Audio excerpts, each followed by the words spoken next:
السلام علیکم ناظرین، میں ہوں عامر محمود اسپیشل میں۔ تو آج میرے ساتھ ڈیر اسماعیل خان کی وہ شخصیت جن کا شمار شعراء میں، اساتذہ کرام میں ہوتا ہے۔ ڈیر اسماعیل خان کا بہت بڑا نام شاعری میں جناب طاہر شیرازی صاحب آج ہمارے ساتھ موجود ہیں۔ میں سب سے پہلے شیرازی صاحب آپ کا بہت شکریہ ادا کرنا چاہتا ہوں کہ آپ نے اپنی قیمتی وقت سے ٹائم نکالا اور ہمیں وقت دیا۔ تو سب سے پہلا سوال میں آپ سے یہ کرنا چاہتا ہوں کہ آپ کا یہ تخلیقی سفر کب سے سٹارٹ ہوا؟ بہت شکریہ، آپ خود ایک نامی انسان ہیں، آپ نے مجھے بلایا، یہ میرے لیے اعزاز کی بات ہے۔ تو عامر بھائی، اس جو آپ نے سوال کیا اس کے بارے میں عرض ہے کہ ایک شوق جب دل میں پروان چڑھتا ہے تو اس سے پہلے ایک بے چینی یا اضطراب کی حالت ضرور ہوتی ہے جو انسان کو تجسس میں مبتلا کرتی ہے۔ تو یہی تجسس اور بے چینی لے کر میں نے بھی سٹارٹ کیا۔ شروع میں مجھے گائیکی، مصوری، شاعری، یہ ان میں کوئی ایسا خاص ربط ضرور ہے جس نے مجھے ہمیشہ متاثر کیا ہے۔ میں نے مصوری بھی کی ہے اور صوبائی سطح پر ایوارڈ لیا ہے، اس میں بھی گائیکی جو ہے اس میں بھی میں بڑے اچھے گائکوں سے، ڈی خان کے اچھے گائکوں سے میری ملاقات رہی ہے۔ یعنی میں آپ سے یہ کہہ سکتا ہوں کہ استاد تانا، استاد رما، اچھا اس کے علاوہ ہمارے ڈیروی صاحب سے لے کر آپ تک، اور آپ سے لے کر جو آپ کے جونیئر ہیں، آپ تو آپ استادوں میں شمار ہوتے ہیں، تو میرا واسطہ رہا ہے۔ اچھا اس کے بعد مصوری میں آپ اندازہ کریں، عجب خان صاحب جیسے مستند لوگ۔ تو جہاں تک شاعری کی بات ہے تو مجھے شعر شروع سے اچھے لگتے تھے اور میں پڑھتا تھا۔ کالج میں جب میں تھا تو میں نے بہت ساری کاپیاں پور کر لی تھی دوسروں کے اشعار سے۔ تو ہوتے پھر جب پتہ نہیں کب کوئی کوندا لپکا میرے اندر، کوئی شرارہ پھوٹا، تو میں نے کچھ ربط میں آنے کی کوشش کی اور باتوں کو ربط دینے کی کوشش کی، تو کچھ ٹوٹے پھوٹے اشعار ہوئے، اور پھر یہ میں ایسا ہوا کہ میں نے یہ چپ کے یہ کام کیا۔ میں شاہ صاحب آپ کو یہیں پہ پاس کروں گا اور آپ سے ریکویسٹ کروں گا کہ وہ سب سے پہلا شعر جو آپ نے اپنی زندگی میں لکھا تو وہ ہمیں سنائیں۔ ہاں، ایسا ہے کہ سب سے پہلا وہ شعر جس سے مجھے احساس ہوا کہ اب میں اس پٹڑی پر چڑھ آیا ہوں، تو وہ تھا سویرے رات کی تاریکیوں سے ڈر نہیں جاتے، اندھیرے چھا بھی جائیں تو اجالے مر نہیں جاتے۔ واہ واہ۔ تو یہی شعر تھا۔ تو اسی پر ہاں، اس میں علاوہ بہت دوسرے بھی شعر تھے، وہ بھی میں نے کہے، لیکن یہ میرا پہلا شعر تھا جو مجھ سے سرزاد ہوا۔ میں سوال کرنا چاہوں گا کہ سب سے پہلی کتاب آپ کی کب آئی اور اس کا کیا نام تھا؟ اچھا، اور اب تک آپ کتنے شعری مجموعے آپ اب تک؟ جی ہاں، اس سلسلے میں عرض ہے کہ 4 شعری مجموعے میرے آ چکے ہیں اب تک، جن میں 3 اردو کے ہیں اور ایک میری مادری زبان جو سرائیکی ہے، جو اس زمین کی بولی ہے، اس پر میں نے طب آزمائی کی ہے۔ یہ میرا پہلا شعری مجموعہ جو 2002 میں آیا وہ انحراف ہے۔ ٹھیک ہے، اس پر مجھے اباسین ایوارڈ ملا، یہ 2002 میں آیا۔ پھر اس کے بعد ماسوا کے نام سے 2007 میں دوسرا شعری مجموعہ آیا۔ پھر 2011 میں سرائیکی شعری مجموعہ جاترا کے نام سے، ماشاءاللہ بہت جو مجھے ہوا، اس پر بھی مجھے ایوارڈ ملا۔ اچھا، اور 2016 میں اب تک جو آخری شعری مجموعہ ہے تکوین میرا شائع ہوا۔ تو اس ضمن میں عرض ہے کہ اللہ تعالیٰ نے مجھے بہت ساری کامیابیاں نصیب کی ہیں۔ میں لکھتا ہوں اور بغیر کسی طمع کے، بس اپنے آپ کو بیلنس کرنے کے لیے۔ جی ناظرین، ہمارے ساتھ موجود ہیں ڈیر اسماعیل خان کی مشہور شخصیت، مشہور شاعر جناب طاہر شیرازی صاحب۔ شیرازی صاحب، آپ نے اپنی 4 کتابوں کے بارے میں ہمیں بتا دیا۔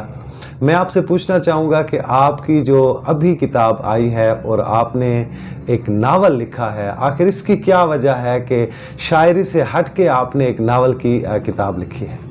بہت شکریہ. یہ جو ناول ہے میرا سانس لیتے شہر میں محبت، یہ 1 مہینہ قبل شائع ہوا ہے. اس کے بارے میں عرض ہے کہ کبھی بھی میں نے جان بوجھ کر کسی صنف میں ہاتھ نہیں ڈالا.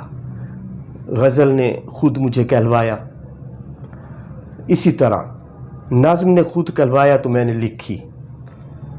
تو ایسا ہوا کہ میں نے جو پہلے کہا ہے کہ ایک تجسس ہوتا ہے یا ایک بے چینی ہوتی ہے، تو بالکل میں نثر کی طرف لوٹ آیا یا نثر کی طرف میں نے قدم بڑھایا. تو یہ ہوتا رہتا ہے کیونکہ ایک اندر کی جو بے چینی ہے یہ کبھی کبھی آپ کو کچھ نہ کچھ کرنے پر مجبور کرتی رہتی ہے. اس میں ایک یہ بھی ہے کہ میں چاہتا تھا کہ اپنے ڈیرہ اسماعیل خان کے بارے میں تاریخ سے ہٹ کر اس کی فضاؤں کو، اس کی سیاسی، سماجی اور معاشرتی جو بھی صورتحال ہے جو میں نے دیکھی ہے، کیونکہ میں جہاں موجود ہوں وہی سچ ہے، کیونکہ میں نے وہی دیکھا ہے جن گلیوں محلوں میں میں رہتا ہوں، تو اسی کو میں نے لکھا ہے. ایک کوشش کی ہے اور گھبرایا نہیں ہوں. تو دیکھیں، آپ بھی دعا کریں کہ میں اس میں کامیاب ہو جاؤں. جہاں تک جو بڑے ادیب ہیں، جو نقاد ہیں، 3-4 سے میرا رابطہ ہوا ہے، تو انہوں نے میری بڑی پذیرائی کی ہے، حوصلہ افزائی ہوئی ہے میری، اور انہوں نے کہا ہے کہ یہ اس ایک ناول تک ٹھہر کے نہ رہ جانا، مزید لکھنا، اور جو کچھ تم دیکھ رہے ہو اپنے ارد گرد براہ راست یا سنی سنائی، اسی کو لکھو کیونکہ یہی سچ ہے. اور یہ ایک ایسا کنواں ہے جس میں کبھی پانی کم نہیں ہوتا. اب یہ تم پر منحصر ہے کہ تم اس میں سے کتنے ڈول پانی کے نکال سکتے ہو. تو یہ سلیم الرحمن صاحب کا تجزیہ ہے، جو بہت بڑے ادیب ہیں، بہت بڑے نقاد ہیں. تو میرے لیے یہ بہت خوشی اور حوصلہ افزائی اور پذیرائی کی بات ہے. تو اسی لیے میں نے قلم اٹھایا اور ناول لکھا، کیونکہ ایک بہت بڑا پروجیکٹ ہے اور میں نے جرأت کی ہے. تو میں امید کرتا ہوں کہ اس بارے میں آپ سب لوگ میری حوصلہ افزائی کریں گے. میری دعا ہے کہ اللہ پاک آپ کو اس فیلڈ میں بھی کامیابیاں دے، جس طرح آپ نے شاعری میں جو ہے وہ کامیابی سمیٹی ہیں. شریعت صاحب، میں آپ سے پوچھنا چاہوں گا کہ اب تک آپ کے اس شاعری کے قافلے میں کون کون شامل رہا ہے؟ اچھا، جب ہم نئے اس قافلے میں شامل ہوئے تو اس وقت جو ہمارے سینئر تھے ان میں سید احمد اختر، عبداللہ یزدانی، نذیر عاشق، مختار ساکی، خمار قریشی اور اسی طرح کے بہت سارے نام تھے جن کو دیکھ کر ہم آگے آئے. ان میں جو سب سے میرا پسندیدہ نام تھا وہ غلام محمد قاصر کا تھا، کہ وہ ایک عہد ہیں اور انہوں نے پوری دنیا میں نام کمایا اپنی تخلیق کے تھرو. ان کا ہی ایک شعر ہے کہ بغیر اس کے اب آرام بھی نہیں آتا، وہ شخص جس کا مجھے نام بھی نہیں آتا، کروں گا کیا جو محبت میں ہو گیا ناکام، مجھے تو اور کوئی کام بھی نہیں آتا. بہت معروف شعر ہے. تو ان کو میں چھوٹا تھا تو یہاں ہمارے ساتھ یہ ایک امام بارگاہ یلہ شاہ ہے، یہاں ایک دکان انہوں نے کرائے پر لی ہوئی تھی، یہیں وہ رہتے تھے. تو بعد میں وہ پشاور گئے اور بہت نام کہایا. شاعر کمال کے تھے. تو انہوں نے شروع میں جب ہم نووارد تھے تو بہت ہماری حوصلہ افزائی کی. اس کے بعد جو لوگ میرے ساتھ شامل ہوئے ان میں شہاب صفدر، خورشید ربانی، ابرار عقیل، یہ دوست تھے. اور سب سے زیادہ جو میرے لیے جو میرا قریبی تھا وہ سید احمد اختر صاحب تھے، جو ابھی پچھلے دنوں فوت ہوئے ہیں. تو ان لوگوں نے بہت حوصلہ افزائی کی. ہاں، ہمارے بعد جو آئے ان میں 3-4 نام تو بہت اچھے ہیں جو بہت اچھا لکھ رہے ہیں. ان میں قیس رضا ہے، اون رضا ہے، اچھا علی میمن ہے. اسی طرح 3-4 نام ہیں جو میں کہہ سکتا ہوں کہ آگے جا کر وہ اردو ادب میں نام پیدا کریں گے. ماشاءاللہ شیرائی صاحب، سعید اختر صاحب تو ہمارے بھی بہت پیارے دوست ہیں، خدا انہیں جنت دے. آپ مجھے یہ بتائیں کہ ان کی کمی کیسے محسوس کرتے ہیں؟ اچھا، ایسا ہے کہ میرے دن رات اس کے ساتھ گزرتے تھے. ہم نے ادبی اور غیر ادبی جتنی بھی باتیں تھیں، جتنی بھی دن تھے، جتنی بھی راتیں تھیں، وہ ہم نے ساتھ گزاری ہیں. تو ایک یہ نہیں کہ ہر وقت ادب ادب، نہیں، بڑی ہلکی پھلکی باتیں ہوتی تھی، مزہ ہوتا تھا. ہوٹلنگ، ہم 60 کلومیٹر تک تو چائے پینے چلے جاتے تھے. تو اس کے ساتھ تو میں بھی تھا. ہاں، بہت سارے، آپ تو ہمارے بہت سارے معاملات کے گواہ ہیں. تو انہوں نے ہی ایک دوسرے کے لیے ہم تحریک کا باعث بھی تھے. تو انہوں نے مجھ سے سریکی کی جو میری جاترا کتاب ہے ان کی موٹیویشن پر میں نے لکھی. پھر ایک دن میں نے انہیں کہا کہ یار تم غزل کیوں نہیں لکھتے؟ تو انہوں نے کہا کہ یار غزل سریکی ادب میں نہیں ہے. میں نے طنز کیا کہ میں نے کہا یار جو غزل نہیں لکھ سکتا وہی کہتا ہے کہ یہ سریکی ادب میں نہیں ہے. تو انہوں نے، آپ حیران رہ جائیں گے کہ انہوں نے جب غزل لکھی تو وہ سب سے الگ لکھی. ان کا ایک شعر ہے کہ جیڑے ویلے آپڑے اتے کھلتے ہیں، پانی دے وچ چونے نہ وانگوں گھلتے ہیں، ابھے کجے لمے نال ملایا ہے، اسا ٹوٹے ترٹی ہوئیوں پھولتے ہیں. تو اس پائے کی شاعری اور اس کمال کا معیار میں نے بہت کم سریکی ادب میں دیکھا ہے. تو ان کی کمی تو میں بہرحال محسوس کروں گا، اور یہ ساری زندگی محسوس کروں گا. میں جتنا اس کی زندگی میں اس کے ساتھ خوش تھا، اس کے مرنے کے بعد اس سے تنگ آ گیا ہوں. وہ مجھے اتنا یاد آتا ہے، مجھے بہت تنگ کرتا ہے. اب کیا کہوں، یہ میرے اندر کے معاملات ہیں. شاعر صاحب، آپ سے آپ کا کلام بھی سنتے ہیں اور ہمارے ناظرین بھی جو ہیں وہ بھی بے چین ہیں کہ آپ کچھ سنائیں. لیکن اس سے پہلے ایک سوال میں کرنا چاہتا ہوں کہ اردو ادب کی آپ جو شاعری کرتے ہیں ماشاءاللہ اور نامی گرامی شاعر ہیں، آپ جب ناول کی طرف گئے تو کیا فرق ہے شاعری میں اور ناول لکھنے میں؟ بہت زیادہ فرق ہے.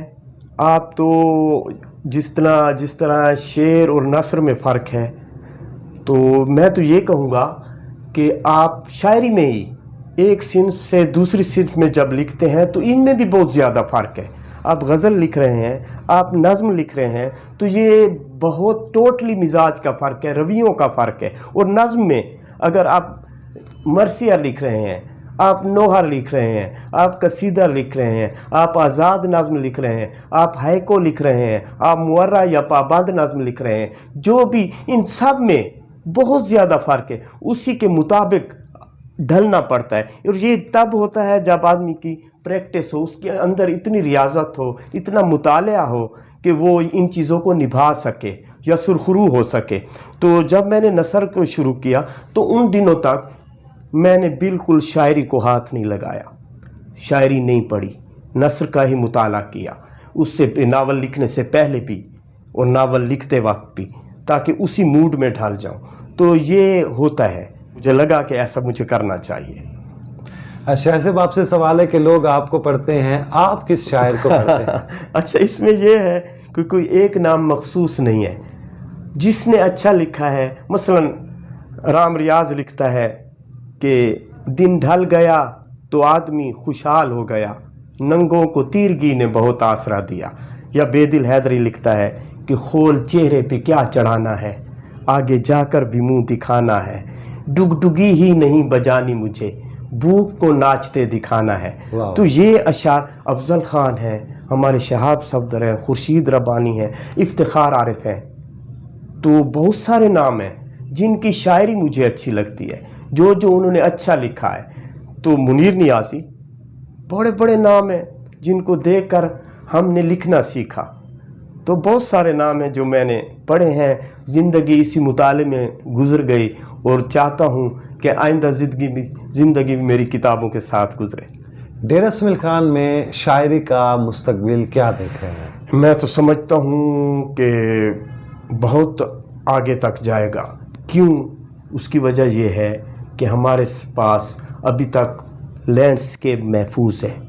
بڑے شہروں میں جائیں، اتنی بلڈنگز، اونچی بلڈنگز تعمیر ہو گئی ہیں کہ آسمان چھپ گیا ہے. جبکہ ہم یہاں جب ایک جگہ پر ٹھہرتے ہیں تو دور تک جب نظر دوڑاتے ہیں تو ہمیں دور تک نظر آتا ہے. پورا لینڈسکیپ ہمارے آگے بچھا ہوا ہے، ہمارے درخت محفوظ ہیں.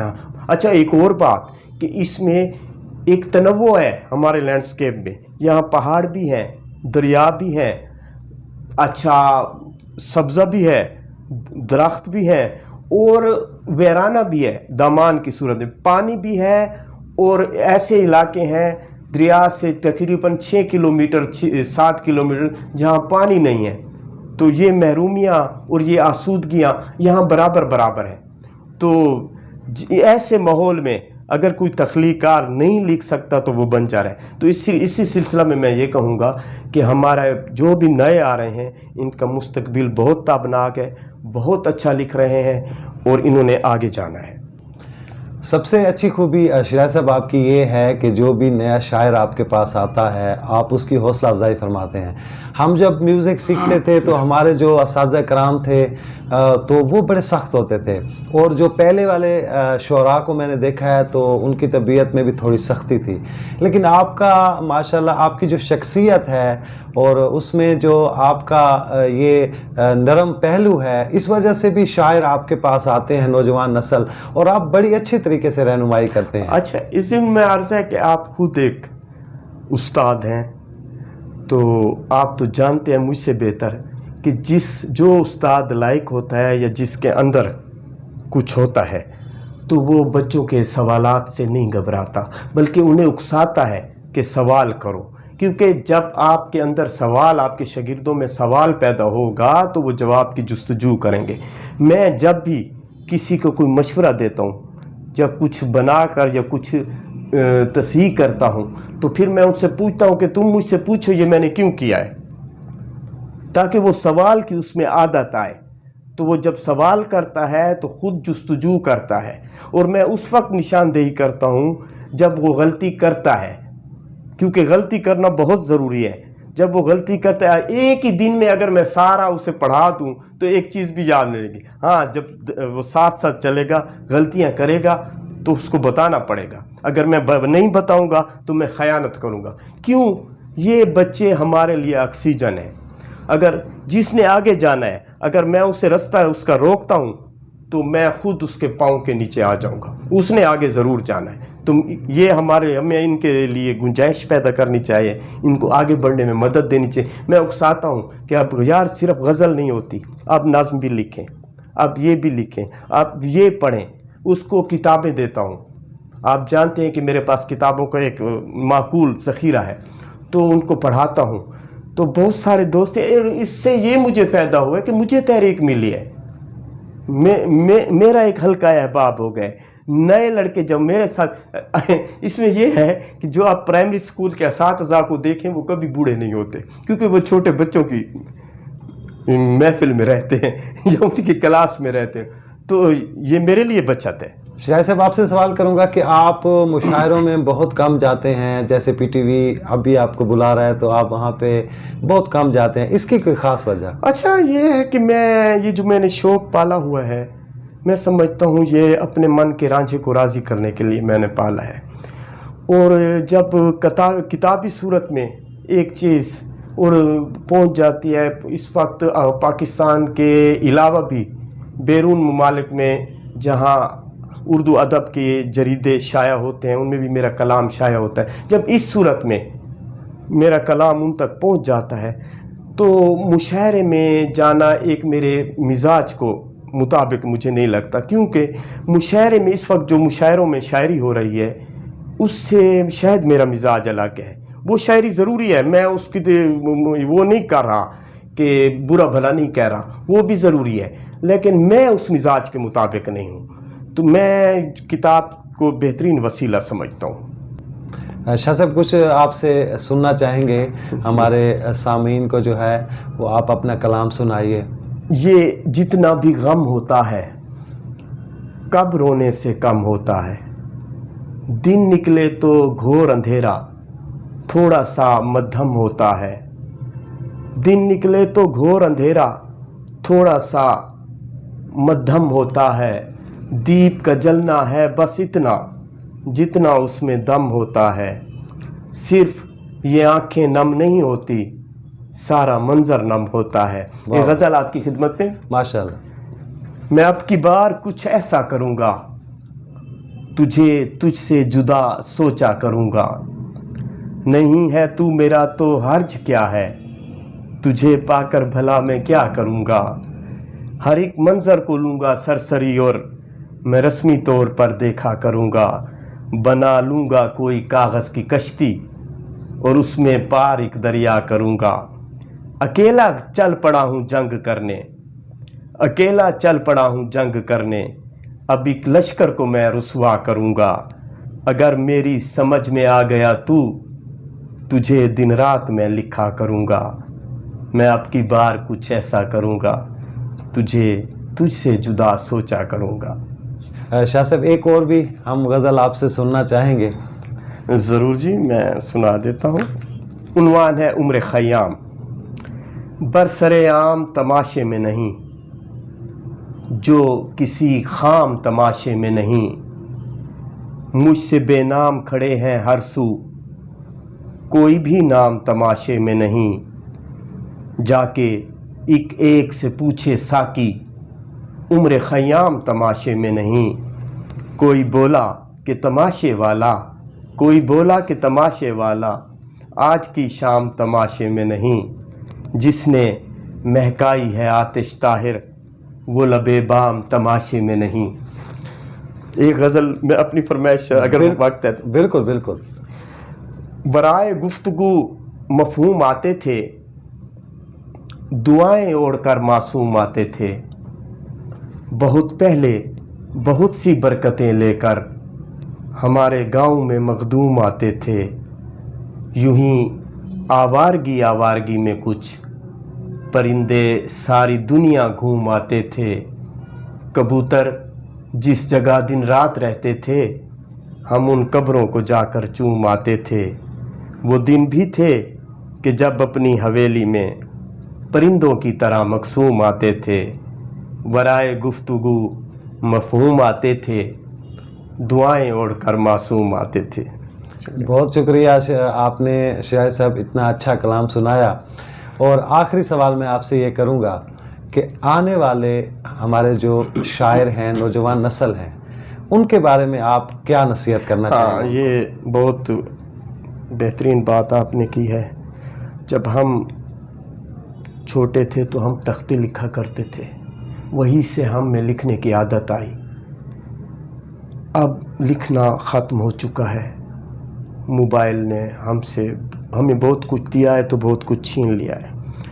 تو لکھیں، اور کچھ نہیں تو ڈائری تو ضرور لکھیں، تاکہ کچھ نہ ہونے سے کچھ بہتر ہو۔ لکھنا انہیں آ جائے، لکھنے کی خاطر پھر بندہ پڑھتا ہے تو بات سے بات بنانے میں مزہ آتا ہے۔ جب وہ لکھیں گے تو ان میں ذوق پیدا ہوگا، ہو سکتا ہے ان میں کوئی شاعر بن جائے، کوئی نثر نگار بن جائے، ورنہ اچھا سامع تو ضرور بن سکتا ہے۔ بہت شکریہ۔ ہمارے ساتھ آج موجود تھے ناظرین طاہر شیرازی صاحب، جو کسی تعارف کے محتاج نہیں۔ میں ان کا بے حد شکر گزار ہوں کہ انہوں نے اپنے قیمتی وقت سے ٹائم نکالا۔ جی شیرازی صاحب، تو بہت بہت شکریہ کہ آپ ہمارے شو میں آئے۔